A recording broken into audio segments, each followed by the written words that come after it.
तुमच्याकडून पत्र लिहून घेण्यात आलं का तुम्हाला द्यावं लागलं?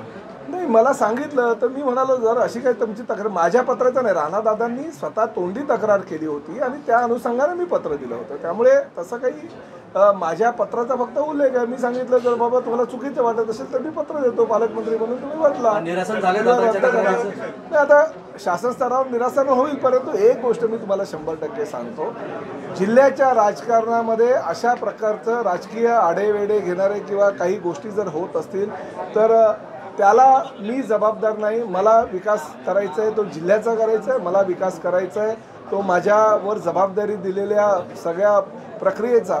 आणि त्यामुळे माझं स्पष्टपणे असं मत आहे की जर अशा प्रकारे आडकाठी कुठे येत असेल तर ती योग्य नाही।